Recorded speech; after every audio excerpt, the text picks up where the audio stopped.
लेकिन जब आपने former prime minister Nawaz Sharif साहब को चैम्बर में वेलकम किया तो उस पर बहुत ज़्यादा आपको तनकीद का सामना किया।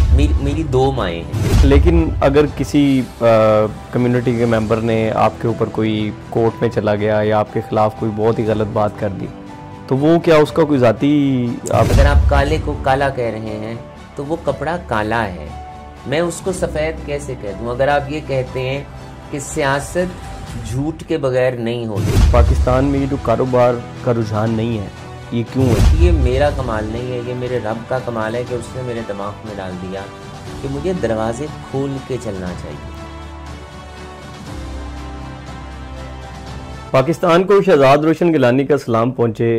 नाज़रीन, हर शख्स चाहता है उसको इज़्ज़त मिले, उसको एक दर्जा मिले, उसे एक वैल्यू मिले और वो चाहा जाए।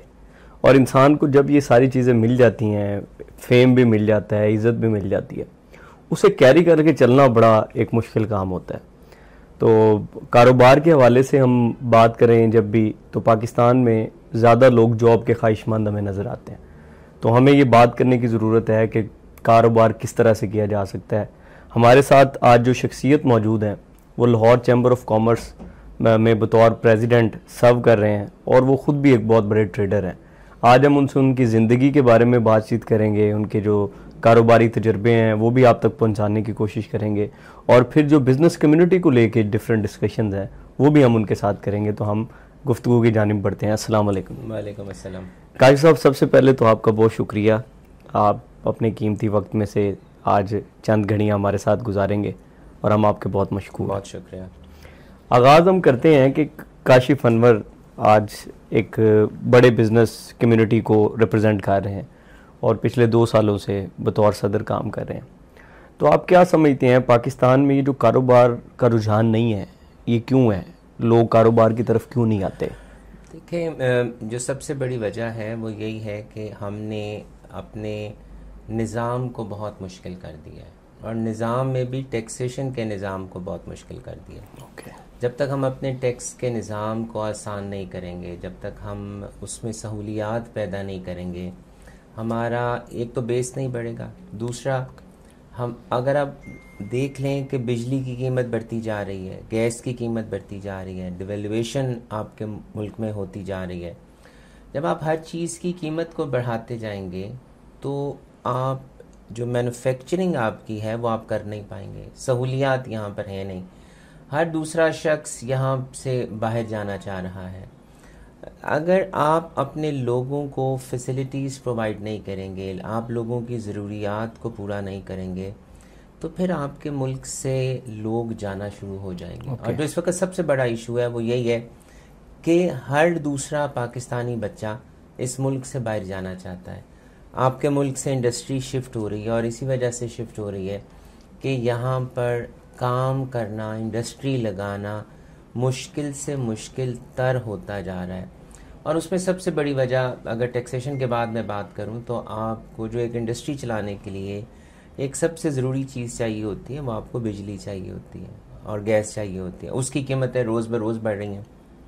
और तीसरी बात, किसी भी सिस्टम को चलाने के लिए कंटिन्यूटी और कंसिस्टेंसी ऑफ पॉलिसीज़ बहुत ज़रूरी है। हमारे इन्वेस्टर को यहाँ ये पता ही नहीं कि अगले साल पॉलिसी क्या आ जानी है। हमारे ट्रेडर को नहीं पता, हमारे मैन्युफैक्चरर को नहीं पता कि अगर आज हम एक बात कर रहे हैं तो क्या सुबह पॉलिसी वही रहेगी या पॉलिसी चेंज हो जाएगी। तो जब आपकी पॉलिसीज़ एक तरह से ना चलें, आपको पता ना हो कि कल क्या होना है, तो फिर आपके मुल्क में इन्वेस्टमेंट जो है वो महफूज नहीं होती। मैं बड़े सादा लफ्ज़ों में बात कर रहा हूँ। वो एक इन्वेस्टर अपनी इन्वेस्टमेंट को महफूज नहीं समझता। तो यहाँ चूंकि इन्वेस्टमेंट महफूज नहीं है तो लोग ऐसे एवेन्यूज़ को तलाश कर रहे हैं जहाँ पर उनकी इन्वेस्टमेंट तलाश हो, महफूज हो। बिल्कुल ठीक है। और हर बंदे की अपनी एक डेफिनेशन है कामयाबी की, सक्सेस की। काशिफ अनवर की क्या डेफिनेशन है कामयाबी की? देखिए, अल्हम्दुलिल्लाह ये अल्लाह ताला की बड़ी करम नवाजी है, क्योंकि मैं समझता हूँ कि जो तख्त व ताज है, कुर्सी है, उसकी है। और वो अपनी कुर्सी में से जिसको चाहता है और चाहता है वो तख्त भी नवाज देता है और कुर्सी भी नवाज देता है। बिल्कुल ठीक। तो एक तो और आपकी नीयत का साफ होना बहुत ज़रूरी है। और कुर्सी हमेशा ज़रूरी नहीं होती कि कुर्सी आपको सिर्फ, ये आजमाइश भी होती है, ये इम्तिहान भी होती है। वो अपने बंदे को आजमाता है कुर्सी देकर। सिर्फ ये नहीं होता कि उसने अपने बंदे को नवाज दिया। अगर उसने मुझे लाहौर चैम्बर का प्रेसिडेंट बना दिया है तो ये आजमाइश भी है मेरे लिए आजमाइश ये इस तरह से है कि मैं अपने मेंबरान को किस तरह से डील करूंगा, मैं अपने वर्कर्स को किस तरह से डील करूंगा, मैं अपनी कम्युनिटी के मसाइल को किस तरह से उठाऊंगा। प्रेसिडेंट तो मैं बन गया, अब मैंने काम भी करना है। अब जब तक मैं डिलीवर नहीं करूंगा, मेरी कामयाबी प्रेसिडेंट बनना नहीं है, मेरी कामयाबी प्रेसिडेंट के रोल को अदा करना है, कामयाब तरीके से जो मेरी रिस्पॉन्सिबिलिटीज़ हैं उसको अदा करना कामयाबी है। और मैंने हमेशा से मैं और नॉर्मली ये कहता भी हूँ कि हमें अल्लाह और उसके हबीब पे तवक्कल रखना चाहिए। जब हम उस पे तवक्कल रखते हैं और जब आप हक पे रहते हैं, मुश्किलात ज़रूर आती हैं रास्ते में, लेकिन वो मदद के लिए फिर खुद पहुँचते हैं और वो पहुँचते हैं। मेरा भी ईमान है कि जब आप हक की राह पे होते हैं, जब आप सच्चाई की राह पे होते हैं, मुश्किलात भी ज़रूर आती हैं लेकिन वो मदद के लिए भी पहुंचते हैं। तो यही कामयाबी है कि अल्लाह ताला ने मेरी मदद की और मैं जो मेरी रिस्पॉन्सिबिलिटीज़ थी मैंने उसको बखूबी अंजाम दिया। काशिफ साहब, बहुत किसी भी बड़े फोरम के जब लीडर की बात करते हैं तो उनके जो मैनेजर्स होते हैं वो लोगों को बहुत दूर दूर धकेल रहे होते हैं कि साहब मसरूफ़ हैं, बिज़ी हैं। आप जब लाहौर चैम्बर में आए तो आपका वो ओपन डोर पॉलिसी थी, तो वो आपको कैसे ख्याल आया कि जी दरवाजे खुले भी होने, किसी साहब के दरवाजे खुले भी होने चाहिए? देखिए, मैं ये समझता हूँ कि जब आप नियत करते हैं ना अच्छी, तो अल्लाह ताला आपके दिमाग में डाल देते हैं। तो ये मेरा कमाल नहीं है, ये मेरे रब का कमाल है कि उसने मेरे दिमाग में डाल दिया कि मुझे दरवाजे खोल के चलना चाहिए। मैंने दरवाजे खोले और फिर बाद में मैं उसको पंजाबी में दो अपने फ़िक्रे ये कहा करता था कि कुंडी ना खड़का सीधा ही अंदर आ और जिथे फसो उथे दसो। उसका मकसद ये था, जिथे फसो उथे दसो, कि आपने अप्रोच करके मेरे पास नहीं आना। मैंने सिस्टम अल्हम्दुलिल्लाह इस तरह का बना दिया है कि आप मेरे सिस्टम में जब मूव करेंगे तो आपका काम रुकेगा नहीं और मेरा दरवाज़ा खुला है। मुझे मिलने के लिए आपको किसी चपरासी, किसी गार्ड, किसी गनमैन, किसी मैनेजर की ज़रूरत नहीं है। अगर आप समझते हैं कि मुझे प्रेसिडेंट लाहौर चैम्बर से मिलना है तो मेरा दरवाज़ा खुला है, आप अंदर आ जाइए। तो ये ओपन डोर पॉलिसी का ही नतीजा है जो मेरी कामयाबी में एक बहुत बड़ा रोल अदा किया, मेरी एक्सेसिबिलिटी ने और मेरी ओपन डोर पॉलिसी ने, कि अब सब लोग, अब जब मैं रिटायर होने को जा रहा हूँ तो सब लोग मेरी तारीफ़ कर रहे हैं अल्हम्दुलिल्लाह कि during the term Kashif Anwar को मिलना मुश्किल नहीं था। काशिफ अनवर ने हर एक की बात सुनी, काशिफ अनवर ने हर एक की बात, अपने मसले के लिए आवाज़ को उठाया। बिल्कुल ठीक है। और सबसे बड़ा चैलेंज इन 2 सालों में क्या फेस करना पड़ा बीइंग प्रेसिडेंट? देखिए, बहुत से चैलेंजेस। मैंने तो कहा कि मैं नॉर्मली सियासत में ये कहता हूँ कि सियासत में तो अपने साये पे भी एतबार नहीं करना चाहिए, क्योंकि आपका साया भी आपके ख़िलाफ़ बात कर रहा होता है। लेकिन अल्लाह ताला की बहुत करम नवाजी है, मैं ये नहीं कहता। लेकिन मुझे अगर आप कम्युनिटी की बात करें तो हमारी कम्युनिटी को बहुत से इश्यूज़, बिज़नेस से रिलेटेड, टैक्सेस से रिलेटेड, एनवायरनमेंट से रिलेटेड, मेरी ज़ात से बात करें तो मुझे इंटरनल और एक्सटर्नल जो पॉलिटिक्स थी उसके बहुत से प्रेशर्स आए। मुझे उस तरह से मैंने काम किया अल्हम्दुलिल्लाह, लेकिन मेरे रास्ते में बहुत सी रुकावटें खड़ी करने की कोशिश की गई, मुझे सियासत में उलझाने की कोशिशें की गई। लेकिन अल्हम्दुलिल्लाह, चूँकि मेरी नीयत साफ़ थी, अल्लाह ताला की मदद मेरे साथ थी और मेरी कामयाबी की, मैं इससे ज़्यादा मेरे अल्लाह और उसके हबीब का मेरे ऊपर करम क्या होगा कि मैं पहला सदर हूँ जो 100वां सदर हूँ। बिल्कुल। और मैं पहला सदर हूँ जो 2 साल के लिए हूँ। बहुत लोगों ने कोशिश की कि मैं दूसरा साल ना ले सकूं, उसके लिए बहुत, मैं तो ये कहूँगा उन्होंने बहुत जिद्दोजहद की कि मुझे अगले साल में जाने से रोका जाए। बहुत सी कॉन्स्पिरेसीज हुई, बहुत से उन्होंने ताने बाने जोड़े, लेकिन अल्हम्दुलिल्लाह अल्लाह की बहुत करम नवाजी थी कि मुझे दूसरा साल मिलना था। मैंने वो पहला सदर बनना था जिसने 2 साल के लिए ऑफिशियली लाहौर चैम्बर का सदर बनना था। अच्छा, काशिफ अनवर साहब के लिए सबसे बड़ा खुशी का मोमेंट कौन सा होता है? वैसे आप चल रहे हैं, फैमिली है, कारोबार है, फिर इज़्ज़त है, प्रोटोकॉल है, सब चीज़ें, लेकिन एक मोमेंट, बाज़ औक़ात ऐसे मोमेंट्स होते हैं जिनको फील करके बंदा बहुत ऑनर्ड फील करता है, तो इस पूरे टनोर में आपके लिए सबसे बड़ा प्राउड मोमेंट कौन सा था? देखिए, मैं तो ये कहता हूँ कि जब भी अल्लाह ताला आपको कामयाबी देता है और जब आपको इज़्ज़त मिलती है, वो आपके लिए ऑनर्ड का मुकाम होता है। देखें, मैं अगर अब ये कहूँ कि मुझे अब अल्लाह ताला ने इतने मौक़े दिए कि मैंने chief of the army staff से मेरी मुलाकात हुई, प्रेसिडेंट ऑफ पाकिस्तान से मेरी मुलाकात हुई, प्राइम मिनिस्टर्स ऑफ पाकिस्तान से मेरी मुलाकात हुई, चीफ मिनिस्टर्स, गवर्नर्स से मेरी मुलाकात हुई, फेडरल मिनिस्टर्स, प्रोविंशियल मिनिस्टर्स से मेरी मुलाकात हुई। तो देखें, आप जब एक आम आदमी तो किसी मिनिस्टर को भी मिले तो वो कहता है, वो बड़ा अपना फ़ख्र महसूस करता है। बिल्कुल ठीक। तो अल्लाह ताला ने तो मेरे तो वो तमाम, देखें मैं भी एक इंसान हूँ, मेरी भी, देखें आपकी ख्वाहिश होती है कि आप किसी बड़े आदमी से मिलें, आप प्रेसिडेंट से मिलें, आप एम्बेसडर्स से मिलें। तो अल्लाह ताला ने मुझे हर वो मौका दिया कि अल्लाह ताला ने मुझे हर इज़्ज़त का मौका दिया। फिर हमारे चैम्बर में 2 फॉर्मर प्राइम मिनिस्टर्स एक दफ़ा आए, उनके साथ हमारे कैबिनेट उनकी पूरी आई, मेरे लिए वो भी बहुत बड़ा इज़्ज़त का मुकाम था। फिर हमारे बाकी भी गवर्नर्स और आते रहे। अल्लाह ताला ने मुझे बहुत से मौके दिए। मैं तो कहता हूँ उसका तो मैं जितना उसका जितना करम है मेरे ऊपर और जितनी उसकी करम नवाजी है, मैं तो जितना शुक्र अदा करूँ। हर वो मोमेंट जहाँ पर उसने मेरे लिए आसानी पैदा की, मुझे इज़्ज़त दी, मेरे लिए तो जी वो खुशी का मकाम था। लेकिन जब आपने former prime minister Nawaz Sharif साहब को चैम्बर में वेलकम किया तो उस पर बहुत ज़्यादा आपको तनकीद का सामना करना पड़ा। नहीं, मुझे तनकीद का तो शायद सामना नहीं करना पड़ा। देखें, बात यह है कि मेरे लिए तो इज़्ज़त का मकाम था कि मियाँ नवाज शरीफ साहब, मियाँ शहबाज शरीफ साहब, इसहाक डार साहब, मरियम साहिबा और भी 3-4 हमारे फॉर्मर मिनिस्टर्स थे। मेरे लिए तो वो इज़्ज़त का मकाम था कि वो मेरे लाहौर चैम्बर में आए हैं। तो हमने तो उन्हें इशू बताए अपने कि ये इश्यूज़ हैं, और ये तो अब आपकी मर्ज़ी है ना कि आप एक बोतल जब आधी भरी हुई है तो आप उसे आधा खाली कहते हैं या आधा भरी हुई कहते हैं, तो आपकी सोच है। अगर आपकी सोच पॉजिटिव है तो आप उसे आधी भरी हुई बोतल कहेंगे, अगर आपकी अपनी गंदी सोच है, नेगेटिव सोच है, तो आप उसे आधा खाली कहेंगे।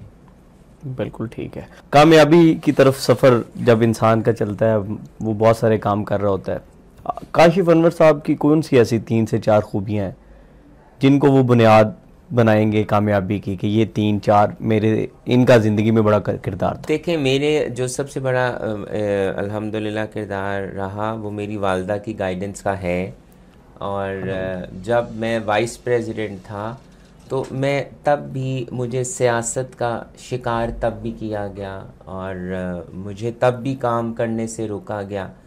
लेकिन मेरी वालदा ने मुझे 2013 में ये कहा था कि अगर आप हक पर हो तो मैं आपके साथ हूँ, आपको सत्ते ही खैरें हैं, आपके पीछे मैं हूँ, अल्लाह ताला आपकी मदद करेगा, घबराने की ज़रूरत नहीं है।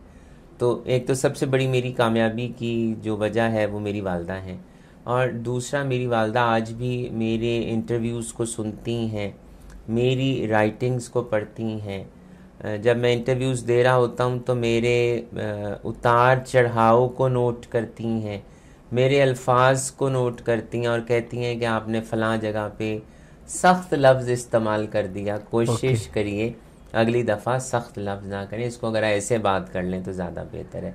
दूसरा,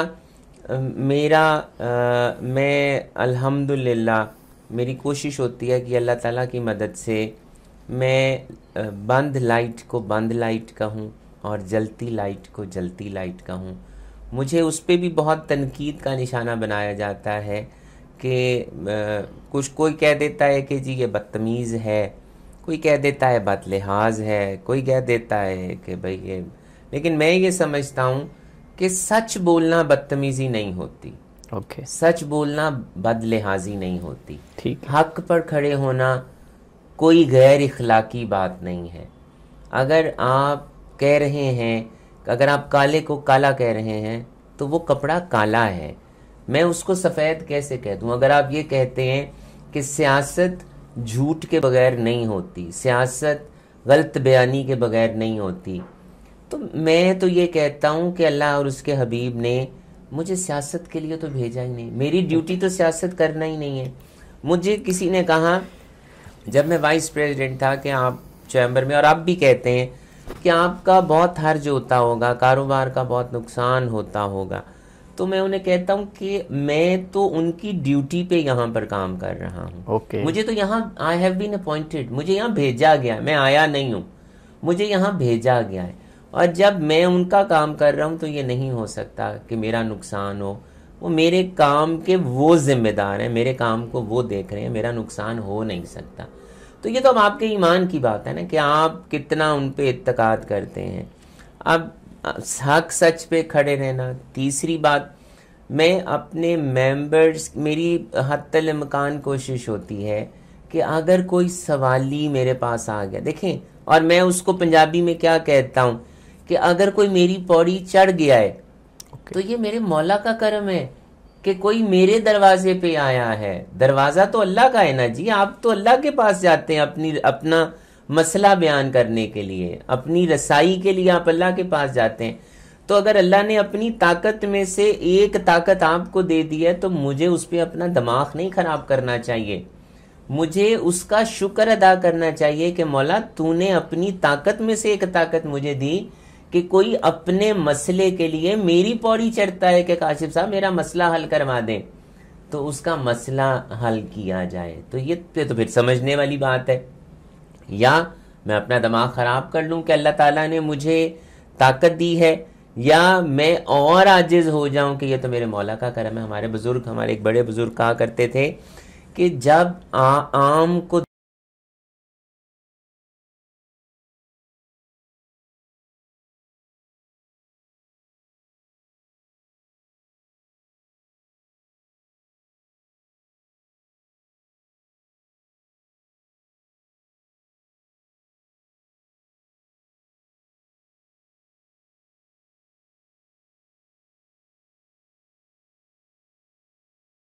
तो देखें, हमने तो तशबीह देनी है ना कि वो शुक्रगुजारी में झुक जाती हैं।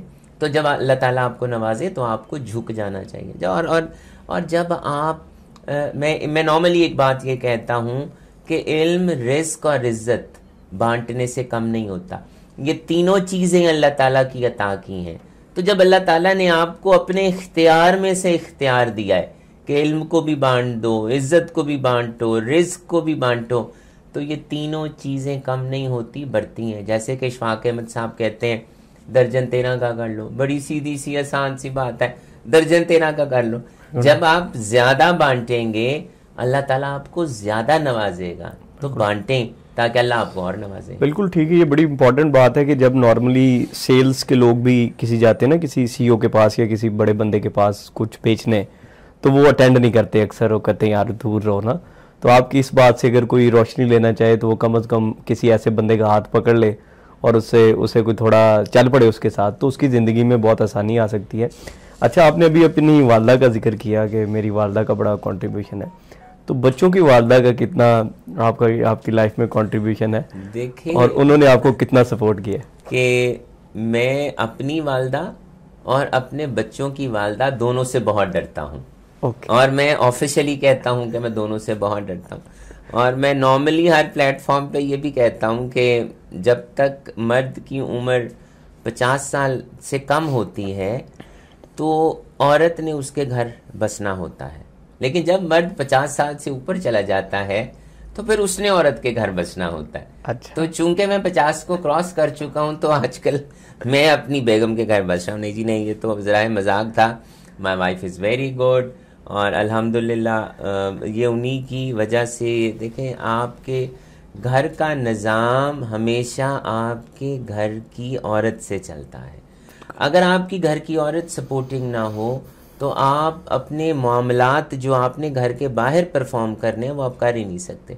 अगर आपके घर में लड़ाई चिक चिक चलती रहेगी तो फिर आप बाहर जाकर उस तरह से अपने आप को, अपनी एक्टिविटीज़ को नहीं संभाल सकते। अगर मैं घर से ही परेशान निकलूँगा, मेरी बेगम मुझे घर पे तंग करेगी, मैं घर जाऊंगा थका हारा, और घर पे जाके अगर मैंने रोज़ लड़ाई करनी है तो फिर मेरी वो जो अल्लाह ताला की मदद से जो मेरे में अल्लाह ताला ताकत देते हैं, उसका एक बहुत बड़ा फैक्टर ये भी है कि शी इज़ वेरी सपोर्टिव। मेरी चीज़ों का ध्यान वो रखती है। मुझे नहीं पता, मैंने 2 सालों में शायद कोई शॉपिंग नहीं की, मेरे पास वक्त ही नहीं होता, मेरी बीवी शॉपिंग करती है।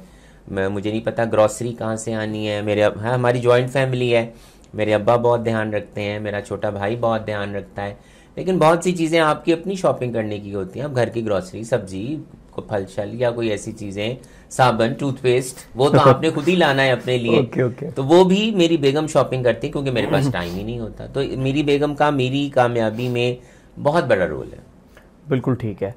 इन 2 सालों में काशिफ अनवर साहब को सबसे ज्यादा गुस्सा कब आया? वो गुस्सा के बाद उड़ा देना है। देखिए, मैं नॉर्मली गुस्सा नहीं करता, और मेरी वैसे भी शुरू से आदत ये रही है कि मैं गुस्सा पी जाता था। अगर मैं कभी बेगम से भी नाराज़ हो जाता था, या अगर मुझे नाराज़गी हो, जो कि बहुत कम होती है, तो मैं ऊंचा ऊंचा नहीं बोलता, मैं खामोश हो जाता हूँ। वो तो डर की वजह से तो नहीं है? तो वो तो अब से, जब से मैं 50 साल मैंने क्रॉस किए, वो तो तब से मैंने डरना शुरू किया। लेकिन मैं खामोश हो जाता हूँ, और मैं कोशिश करता हूँ कि गलती अगर किसी ने कर भी दी है तो उसको समझाया जाए कि भाई ये गलती हो गई है, इसको करेक्ट करो, क्योंकि ऊंचा बोलने से आप वो गलती दुरुस्त नहीं कर सकते। लेकिन मैं इंसान हूँ, गुस्सा आ जाता है, लेकिन मुझे नहीं ऐसी बात याद पड़ती कि मुझे कोई बहुत कभी गुस्सा है। लेकिन जब मुझे तब गुस्सा आता है कि मैं जब एक काम कहूँ करने को, और वो इंस्टीट्यूट के फ़ायदे में हो, और वो ना किया जाए और उससे इंस्टीट्यूशन को नुकसान पहुँचे, मुझे वहाँ गुस्सा आता है। मैं अब मेरी ज़ात के लिए तो चले कोई भी कुछ कर ले, तो वो तो अल्लाह ताला। मैं तो नॉर्मली एक बात ये कहता हूँ कि अपने हिस्से का अगर कोई मेरे साथ ज़्यादती करता है तो उसका बदला मैं नहीं लेता, मैं अल्लाह पे छोड़ देता हूँ, क्योंकि उसका बदला बहुत सख्त है। जब मैं बदला लूँगा तो मेरा रब उसका बदला नहीं लेगा। तो मैं अपने मामले को अल्लाह पे छोड़ देता हूँ कि मौला इसने मेरे साथ ज्यादती की है, इसका बदला आप लेंगे। लेकिन जब कोई इंस्टीट्यूट के साथ ज्यादती करता है, क्योंकि मैं एक और बात भी कहता हूँ, मेरी 2 माएँ हैं जिन्होंने मुझे इज्जत दी है। एक मेरी माँ जिसने मुझे पैदा किया, और दूसरी माँ मेरी लाहौर चैम्बर है, जिसने मुझे इज्जत दी, जिसने मुझे नाम दिया, जिसने मुझे फेम दिया। मुझे लोग लाहौर चैम्बर की वजह से जानते हैं कि मैं 2013-14 में लाहौर चैम्बर का वाइस प्रेसिडेंट था। अब मैं 2022 से लेके 2024 तक मैं प्रेसिडेंट हूँ। तो मुझे लाहौर चैम्बर ने इज्जत दी है। तो जब कोई इंस्टीट्यूट के खिलाफ कोई भी एम्प्लॉय या कोई भी इंस्टीट्यूट को नुकसान पहुंचाने की बात करता है, मुझे वहाँ ज़रूर गुस्सा चढ़ता है। बिल्कुल ठीक है। और मैंने ये देखा है कि लाहौर चैम्बर की सरगर्मियाँ हों या लाहौर चैम्बर की बॉडीज़ हों, उसमें ख़वातीन बहुत कम तादाद में नज़र आती हैं, और बस मैंने रेयरली ख़वातीन को देखा है।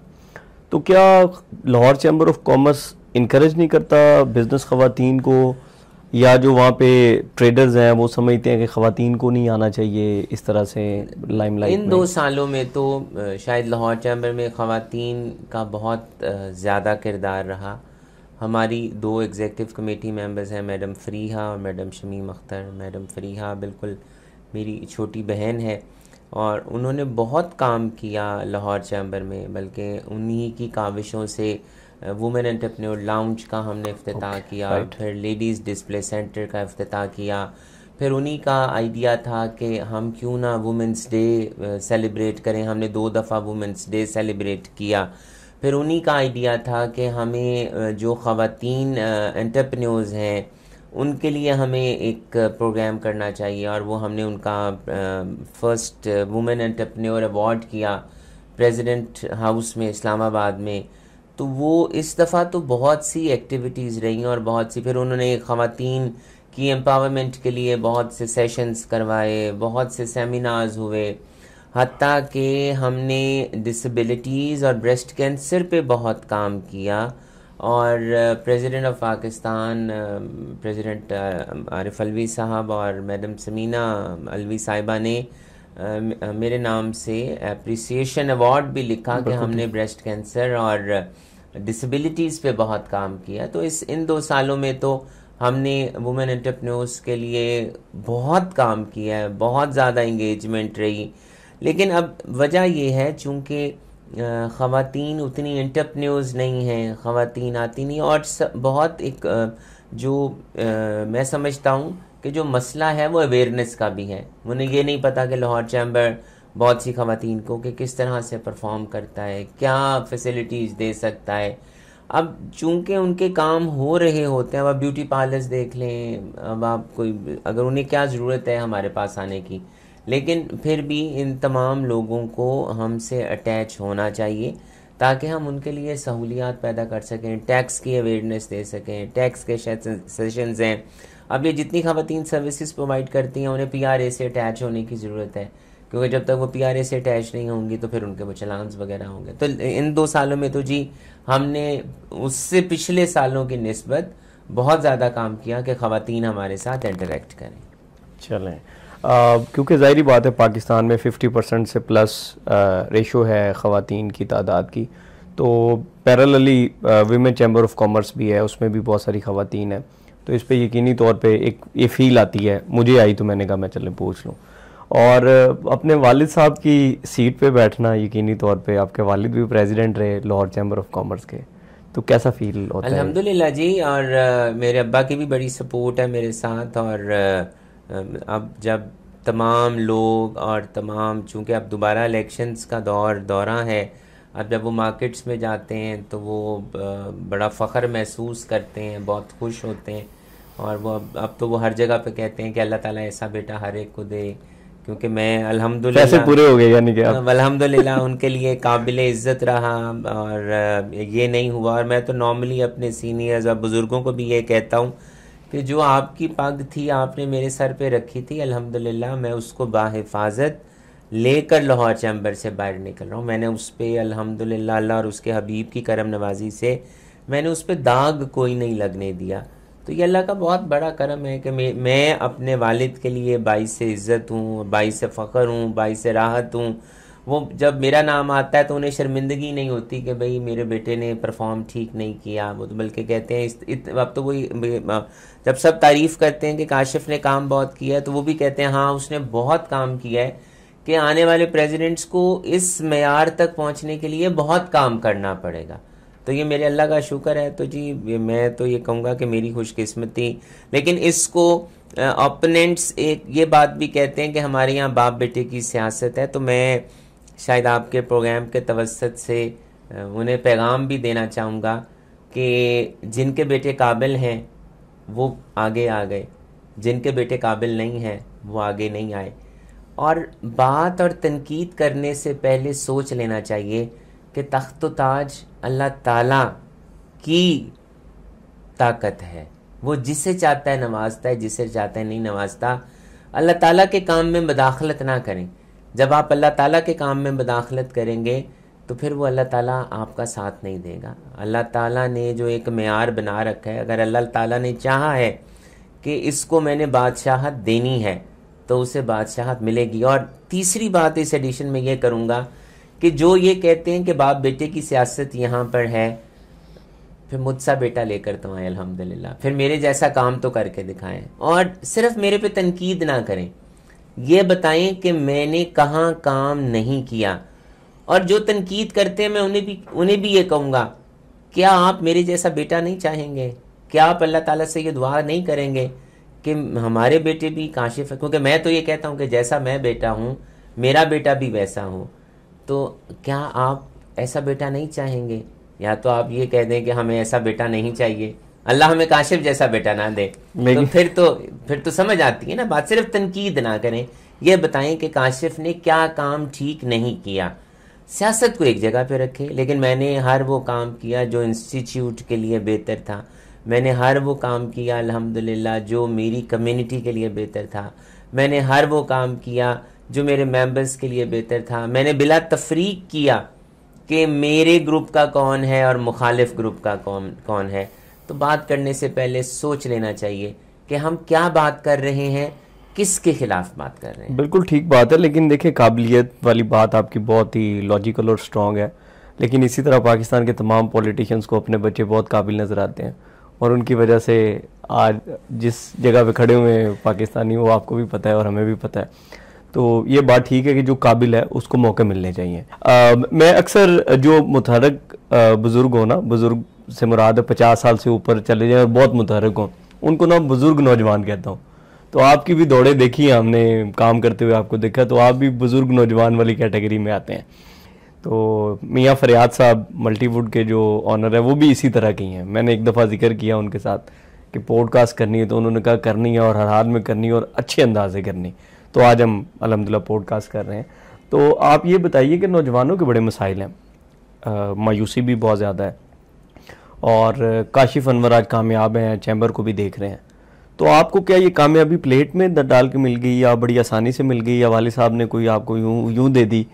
आपकी क्या कहानी है? देखिए अल्हम्दुलिल्लाह, मैं बड़ा कैटेगरिकली कहता हूँ यहाँ पर कि मेरे वालिद साहब बिल्कुल, ये देखिए ख्वाहिश हर एक की होती है कि अल्लाह ताला इज़्ज़त दे। मेरे वालिद की भी ख्वाहिश थी कि मेरा बेटा ज़रूर सदर बने, लेकिन मेरे वालिद साहब की कंडीशन एक ये ज़रूर थी कि मैं अपने ग्रुप के किसी लीडर से ये नहीं कहूँगा कि मेरे बेटे को प्रेसिडेंट बनाए। वो हमेशा से ये कहते थे कि जब मेरा ग्रुप ये समझेगा कि उन्हें तुम्हारी ज़रूरत है तो वो खुद कहेंगे कि काशिफ अनवर को प्रेसिडेंट बनाना है। मैं कैटेगरिकली इस प्लेटफॉर्म पे कहता हूँ कि मेरे वालिद ने कभी किसी को नहीं कहा कि मेरे बेटे ने प्रेसिडेंट बनना है।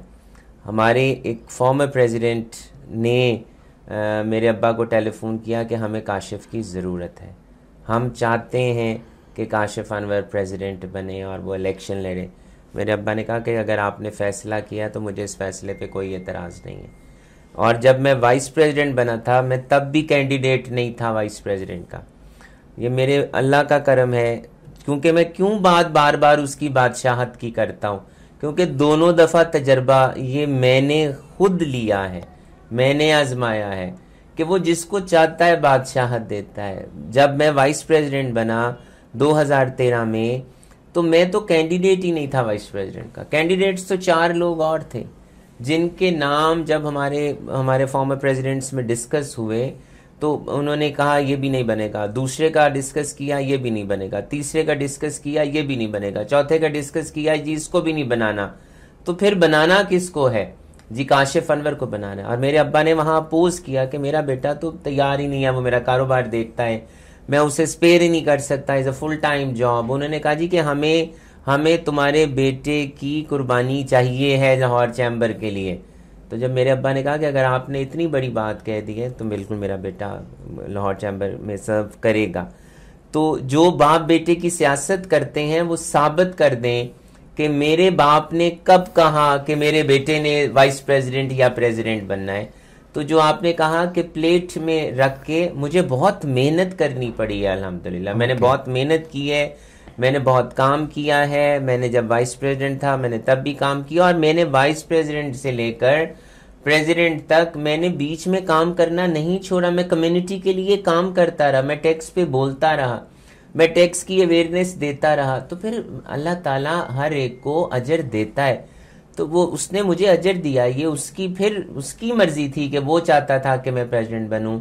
और पिछला जो टेन्योर गया, उन्होंने तो पिछले जब वो 99 साल चल रहा था तो उन्होंने 100वां साल लिख दिया।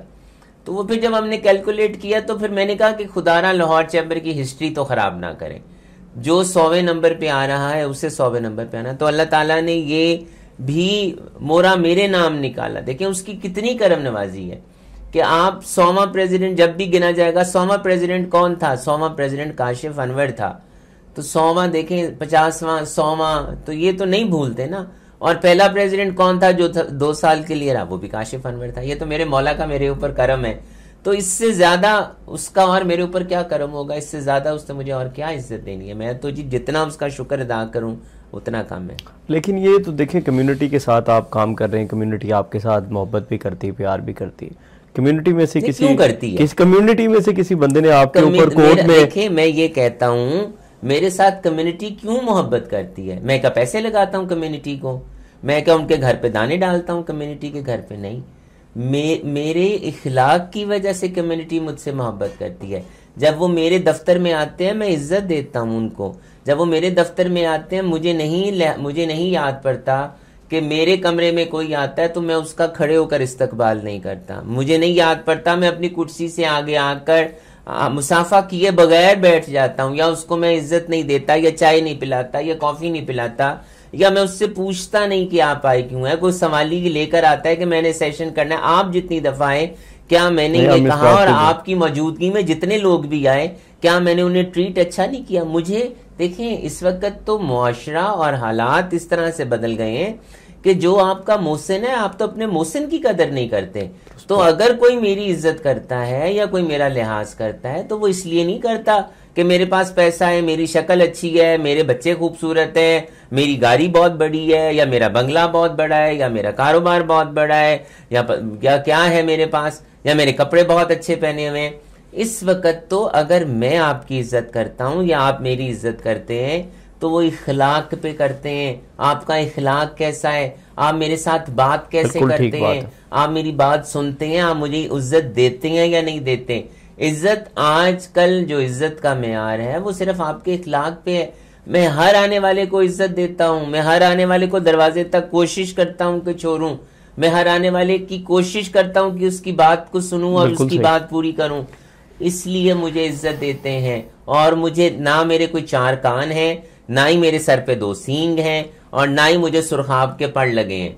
सिर्फ ये मेरे अल्लाह का मेरे ऊपर करम है कि उसने मुझे आजिज़ी अता की है। ये मेरे अल्लाह का मेरे ऊपर करम है कि उसने मुझे इखलाक अता किया। ये मेरे अल्लाह का मेरे ऊपर करम है कि मैं आए हुए से इज्जत से बात करता हूँ, इसलिए लोग मुझसे मोहब्बत करते हैं। लेकिन अगर किसी कम्युनिटी के मेंबर ने आपके ऊपर कोई कोर्ट में चला गया या आपके खिलाफ कोई बहुत ही गलत बात कर दी, तो वो क्या उसका कोई जाती आपके साथ? सिर्फ जात कि मैंने इंस्टीट्यूट के लिए काम क्यों किया। अभी भी पिछले दिनों हम पहले एक साहब ने, हमारे फॉर्मर एग्जीक्यूटिव कमेटी मेंबर हैं, उन्होंने इलेक्शन कमीशन को कंप्लेंट की कि इनकी जो मेंबरशिप है वो ठीक नहीं है। पहले चैम्बर की मेंबरशिप, जी मेरी चैम्बर की मेंबरशिप ठीक नहीं है, वो सेक्रेटरी जनरल को की, सेक्रेटरी जनरल ने टर्न डाउन की, फिर वो इलेक्शन कमीशन पे गए, इलेक्शन कमीशन ने टर्न डाउन की, फिर वो डीजीटीओ में चले गए कि भाई इसकी मेंबरशिप ठीक नहीं है। तो मैं अल्हम्दुलिल्लाह जी, मेरे वालिद ने एक ही तो चीज़ हमें सिखाई है कि डॉक्यूमेंट्स पूरे रखते हैं। कोई भी बात करो वो लिख के करो ताकि वो बवक्त ज़रूरत। तो मैं अपनी उस मेंबरशिप से रिलेटेड तमाम डॉक्यूमेंट्स लेकर मैंने वो दे दिया, और उन्हीं डॉक्यूमेंट्स की वजह से अल्हम्दुलिल्लाह फतह हुई। और जिनकी नीयतें ठीक नहीं हैं, तो जिन्होंने मुझ पे कहे वो खुद फ्रॉड करते हैं। दरअसल उन्होंने खुद फ्रॉड किए हुए हैं। अब मैं अगर यहाँ बात करूं कि उन्होंने लोगों के पैसे खाए हुए हैं, अगर मैं यहाँ ये बात करूं कि उन्होंने खुद लोगों के वीज़े लगवाने के लिए पैसे लिए हुए हैं, तो बुरी बात है ना। मैं ये चाहता नहीं कि आप, क्योंकि अगर मैं कीचड़ पे पत्थर फेंकूंगा तो उसके छींटे मेरे ऊपर भी आएंगे। तो अगर आप सिर्फ किसी को इसलिए तजलील और बदनाम करना चाहते हैं कि अल्लाह ने उसे इज्जत दी है, तो फिर मैं तो फिर बार बार फिर वही बात करता हूँ कि मैं तो अपना मामला छोड़ ही अल्लाह पे देता हूँ। चूंकि अल्लाह पे छोड़ देता हूँ, हक पे होता हूँ, सच पे होता हूँ, मेरा मौला मुझे इज्जत भी दे देता है और फतह भी नसीब करता है। चलें, और नौजवानों को क्या ऐसे 3-4 काम करने की ज़रूरत है जिससे वो भी काशिफ अनवर बन पाए? सबसे पहले तो अपने वालिदैन का ध्यान रखें, अपने वालिदैन की इज्जत करें। ये एक ऐसा असासा है, जब ये दुनिया से चले जाते हैं तो फिर इनका कोई नेमुल बदल नहीं है। जब तक ये आपके पास होते हैं आप इनकी कदर नहीं करते, जब ये चले जाते हैं तो आपको इनकी कदर फिर आती है। अपने वालिदैन को ज़्यादा से ज़्यादा टाइम दें, अपने वालिदैन का ख्याल रखें, अपने वालिदैन की इज़्ज़त करें। उसके बाद अपने बहन भाइयों का ज़रूर ख्याल रखें। आपके बीवी और बच्चे बहुत ज़रूरी हैं, हर एक को अपनी अपनी जगह पे रखना है, लेकिन वालिदैन सबसे ऊपर हैं। आप अक्सर जब भी तकरीर कर रहे होते हैं चैम्बर में या कहीं भी, तो दादी नानी का बहुत जिक्र कर रहे होते हैं। मतलब अभी आपने यहाँ पे जब लोगों को गाइड करने के हवाले से भी फैमिली वैल्यूज़ पे बड़ी बात की, तो ये आज की नस्ल जो बुज़ुर्गों से कटी हुई है, तो एक कैसे जुड़ सकती है, एक तो ये बताएं, और ये कितना ज़रूरी है? ये बहुत ज़रूरी है। देखें, मैं चूँकि दादी की बात इसलिए बार बार करता हूँ कि I was very close to my grand mother.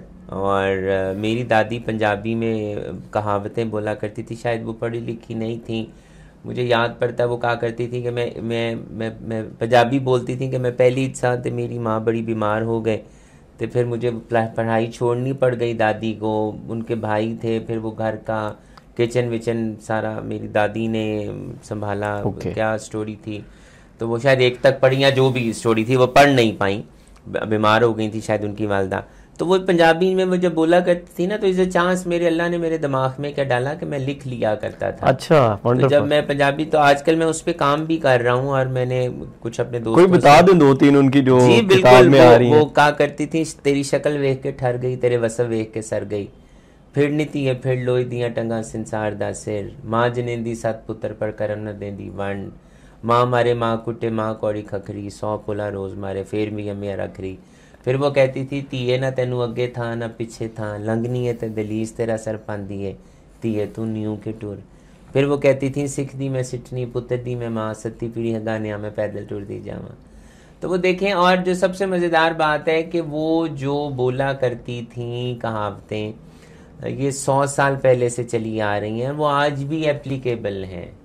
कल जिम्मी गिदरी आज होया व्या, तो वो ये देखें, ये आज भी एप्लीकेबल है। मैं जब इनको पढ़ता हूँ, जवाई जवान दी छा ना बैठे कुत्ता ना बैठे कहाँ, तो देखें ये तमाम चीज़ें अब जब, और मज़े की बात है चूंकि मैं तो आप किताब छापने लगे हैं, वो काम कर रहे हैं उस पर? मैं उस पर काम भी कर रहा हूँ, बिल्कुल। मैंने उस पर बहुत सा काम कर भी लिया है, मैंने 1-2 दोस्तों को भी दी हुई है कि मैंने उस पर बहुत सा काम किया है, करवाया है, बल्कि मेरा तो काम था कि उसका तर्जमा करवा कर कि वो तर्जमा सही हो जाए, ताकि जो भी कहावत है उसका तर्जमा उसके मुताबिक हो, वो गलत तर्जमा ना हो। तो उस पर देखें, ये भी अल्लाह ताला कब मुझे ये तौफीक देता है कि मैं उसको, क्योंकि मैं ये समझता हूँ कि ये अल्लाह ताला की तौफीक से होता है, और हर काम में उसकी हिकमत होती है, काम के होने या ना होने में भी उसकी हिकमत है। तो हमें उसकी हिकमत पे इक्तफा करना चाहिए, उस पे हमें एतबार करना चाहिए। जब आप उसकी हिकमत पे चलते हैं तो आपके लिए आसानियाँ होती हैं। तो मैं हमेशा ये कहता हूँ कि मेरी तो ये कोशिश है कि मैं उस किताब को छपवा दूँ, लेकिन अब अल्लाह की क्या रज़ा है कि मैं उसको कब छापूँ। तो इसलिए मैं मौके की मुनासबत से वो मेरे जहन में वो बात आ जाती है, तो फिर मैं वो कहावत उस वक्त कह देता हूँ। बिल्कुल ठीक। आखिरी सवाल की तरफ बढ़ते हैं। मैं ये ज़रूर पूछना चाहूँगा, इंसान है, प्रेशर्स भी हैं, चैलेंज भी हैं, तो कभी बंदा मायूस हो जाता है, डाउन हो जाता है और लगता है कि यार ज़िंदगी ख़त्म होगी, बस सब कुछ गया। तो एक तो आपकी ज़िंदगी में कोई ऐसा मोमेंट आया तो वो ज़रूर बताएं, और उससे निकले कैसे हैं ये ज़रूर बताएं। देखिए, आ जाते हैं आप, परेशान हो जाते हैं, और परेशान होने, आप इंसान हैं। मैं नॉर्मली सजेस्ट ये करता हूँ कि जब भी परेशान हो तो डिस्कस ज़रूर करें किसी के साथ, बीवी से करें, भाई से करें, माँ से करें, बाप से करें, बहन से करें, दोस्त से करें, डिस्कस ज़रूर करें। जब आप डिस्कस करते हैं तो आपकी आधी परेशानी ख़त्म हो जाती है। नहीं ख़त्म हो रही तो फिर आप साइकेट्रिस्ट को डिस्कस करें, साइकोलॉजिस्ट को मिलें, इट इज़ वेरी इंपॉर्टेंट। और मैं नॉर्मली अपने इंटरव्यूज़ में या कहीं मैं स्पीच कर रहा हूँ तो मैं पेरेंट्स से ये कहता हूँ, अपने बच्चों को ऑब्जर्व करें, अपने बच्चों को देखें। अगर आपका बच्चा कोई एबनॉर्मेलिटी कर रहा है जिसमें ज़्यादा खाना कम खाना, ज़्यादा सोना कम सोना, ज़्यादा पीना कम पीना, ज़्यादा पढ़ना कम पढ़ना, आपके साथ शेयरिंग कम करना, ज़्यादा करना, अटैचमेंट, कोई भी एबनॉर्मेलिटी है आपकी या आपके बच्चे की, to consult a doctor, it is very important. अब वो ना गज़ाएं रही हैं ना दुआएं रही हैं, तो इट इज़ वेरी इंपॉर्टेंट कि हमें उनको जो आर्टिफिशियल चीज़ें हैं, आप जब आपको बुखार चढ़ता है तो अगर आप सिर्फ यही कह दें कि अल्लाह ताला आपको शफा दे दे और अल्लाह ताला आपके बुखार को कम कर दे, तो ये बुखार कम नहीं हो जाएगा, आपको डॉक्टर कंसल्ट करना पड़ेगा। तो अगर आपके बच्चे में कोई ऐसी चीज़ है, आप समझ रहे हैं, आप में, भाई में, रिश्तेदार में कोई एबनॉर्मेलिटी है, तो आप एक तो शेयर करें, डिस्कस करें एंड कंसल्ट अ डॉक्टर। मेरी एडवाइस यही है सबको कि और ये बहुत ज़रूरी है, अपने ओरिजिन की तरफ वापस जाएं। हम अपनी सकाफत को भूल गए हैं, हम अपनी तहजीब को भूल गए हैं, हम अपनी जो हमारी मॉरल वैल्यूज थी हम उनको भूल गए हैं। नेचर की तरफ दोबारा जाएं। हम इस वक्त इस हाल पे क्यों आ रहे हैं? क्योंकि हम नेचर को चैलेंज कर रहे हैं, हम नेचर के खिलाफ जा रहे हैं, और नेचर का इंतकाम बहुत बुरा होता है। नेचर को चैलेंज ना करें। तो अपने नेचर की तरफ वापस जाएं, वापस उन्हीं रवायात की तरफ जाएं जहाँ से हम आए थे। जब आप टीवी को अपना दोस्त बना लेंगे, जब आप मोबाइल को अपना दोस्त बना लेंगे, तो फिर आप माँ बाप बहन भाई को दोस्त नहीं बनाएंगे। क्यों हम अपनी वैल्यूज से, सोशल वैल्यूज से पीछे हो गए हैं? हम सब का इस वक्त दोस्त उसका गैजेट है, उसका रिश्तेदार नहीं है। हमारा इस वक्त अब खून का रिश्ता किसी से नहीं है। हमारा इस वक्त सबसे इलेक्ट्रॉनिक हमारा रिश्ता है। तो इलेक्ट्रॉनिक तो रिश्ता ही कोई नहीं। जब आपका चार्ज उसमें खत्म हो जाएगा, बैटरी लो हो जाएगी, तो आपका रिश्ता खत्म हो जाएगा।